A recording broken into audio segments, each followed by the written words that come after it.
It's the Daily Dog. Hey y'all, welcome back to the Daily Dog. Thanks for hanging out with me today. It is a Monday, and y'all, it is a true Metal Monday today because we are listening to some Ozzy Osbourne, and I'm pumped for this one. I don't think I have ever heard Mr. Crowley before, and many folks have said, you've been listening to Ozzy, and it's lovely, it's Black Sabbath, it's great, but you got to pay attention to when Ozzy especially was together with Randy Rhoads, and that's what we're up to today.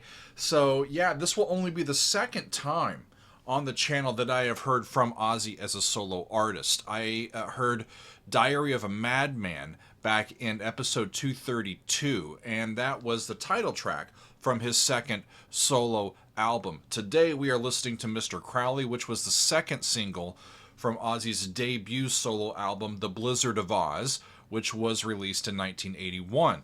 So Ozzy had parted ways with Black Sabbath in 1979, and he then gathered in Wales with guitarist Randy Rhoads, who had previously played with Quiet Riot, and he also gathered with Bob Daisley, a bass player, who also had played with Rainbow and later would play with Uriah Heep, and they started working on new material for an upcoming album. They then added keyboardist Don Airey, who also played with Rainbow and later with Deep Purple, and then they added former Uriah Heep drummer Lee Kerslake, and made that into a quintet, and they went off to record their album. They recorded it in the spring of 1980 at Ridge Farm Studio in England. They ended up releasing Crazy Train as the very first solo single from Ozzy. That was released in the fall of 1980 from this same album, and then Mr. Crowley was released as the second single. Ozzy wrote this song along with Randy and Bob, and it's inspired by the life of Aleister Crowley, who was a British philosopher, a magician, a poet, and an occultist. Really fascinating guy that I don't know a lot about. That's so I'm not going to get over my skis here a little bit on Crowley, but in doing a song that was based on Crowley's life, Ozzy was accused and has been accused for many years of being an occultist himself. And in a Rolling Stone magazine interview, Ozzy said, "I never did this black magic stuff. The reason I did Mr. Crowley on my first solo album was that everybody was talking about Aleister Crowley. Jimmy Page bought Crowley's house, and one of my roadies worked with one of his roadies, and I thought, Mr. Crowley, who are you? Where are you from?" But people would hear the song and go, yeah, he's definitely into witchcraft, right? So he had a curiosity about Crowley's life and how he, having died several years, a couple decades previously, was still kind of being talked about, especially in the circles that he was walking in. So there you go. That's where we get the song Mr. Crowley. So we're going to be listening to a live performance video of a television appearance that the band made in Rochester, New York in 1981. This comes directly from Ozzy's YouTube channel, and I am curious to see them doing their thing as well as hearing the song for the first time. So let's do it, y'all. Mr. Crowley from Ozzy Osbourne and Randy Rhoads and friends. Off we go. Get a keyboard solo. Check out the synths.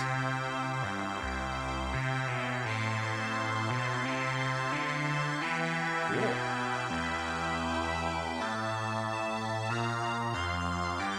Interesting.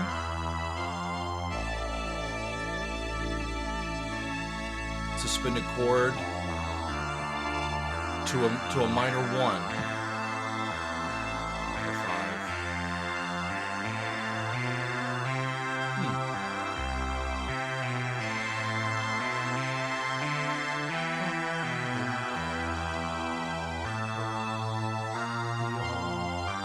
Interesting. Lovely intro. Mr. Crowley. Okay. What went on in So they landed in D minor.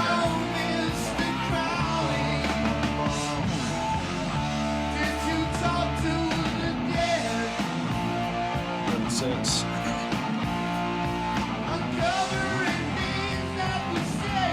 Seven.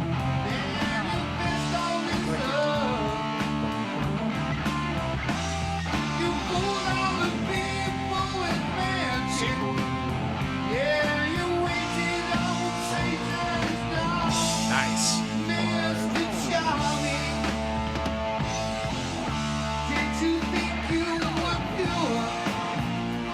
So it's all these questions about what the hell was going on in your head. Did you talk to the dead? Did you think you were pure? What the hell were you about, man? There's Randy. In an early 1980s onesie, looks like.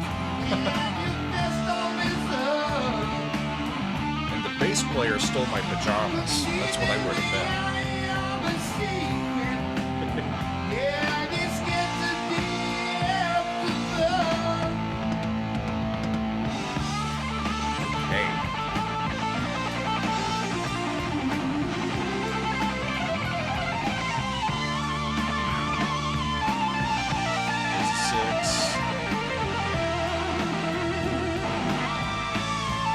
Real 2 diminished to 5 to 1 in a minor key. Nice. That's it. C.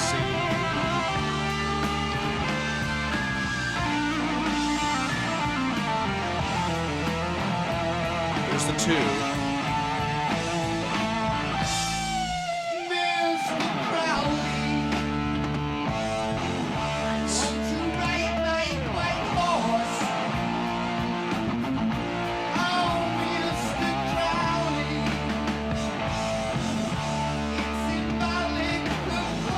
Won't you ride my white horse? It's symbolic, of course.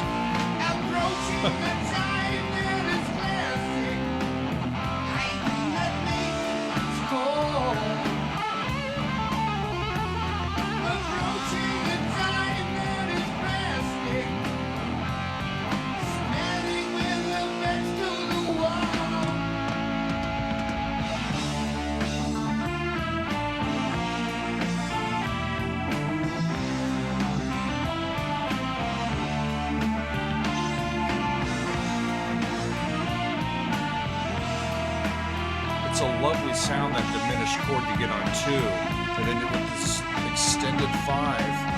It's very classically informed, and I read that Randy was classically trained, right?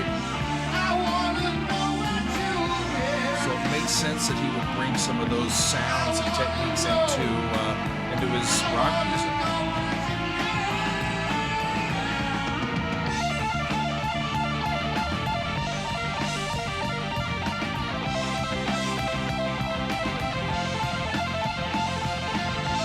It's a descending 5th sequence.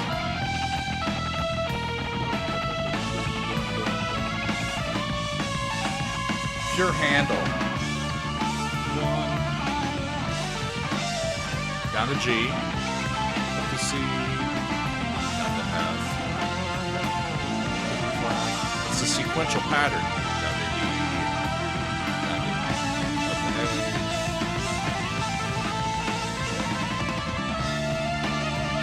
All the way around the circle of 5ths. There you go.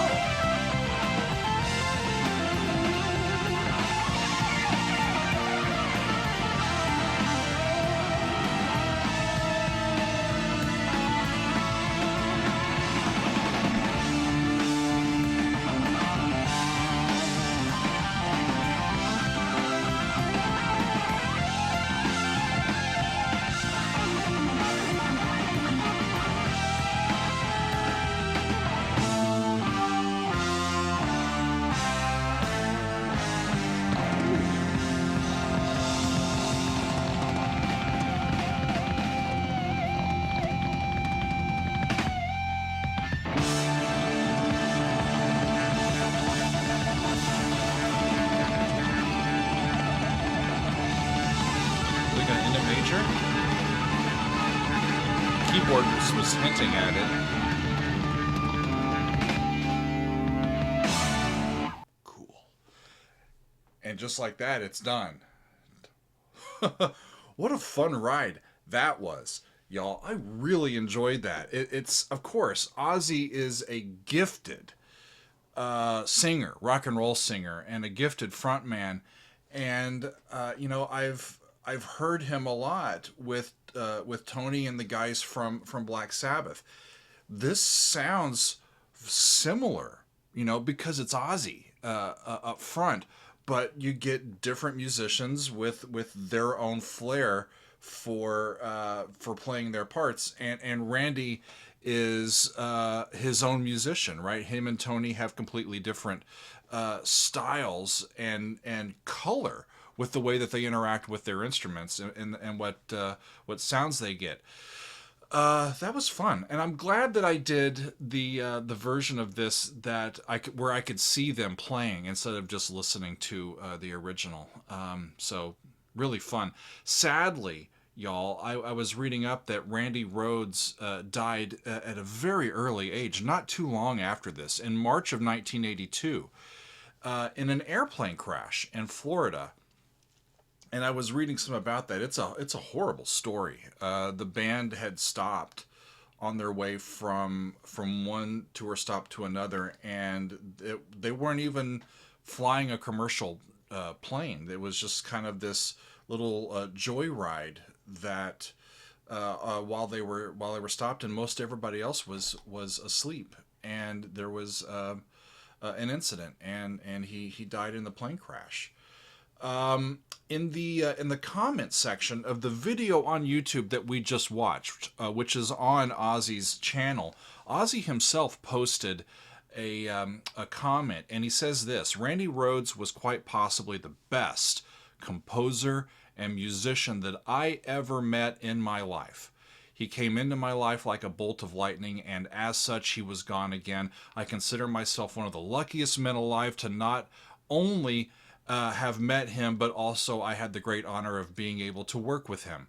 I will cherish the time I spent with him till the day that I die. Long live Randy Rhoads. It's a lovely sentiment from Ozzy all these years later, reminiscing about his friend. They really played well together, and I loved how Ozzy's voice sounded in that context with a little bit of a more classical form approach to the jam itself.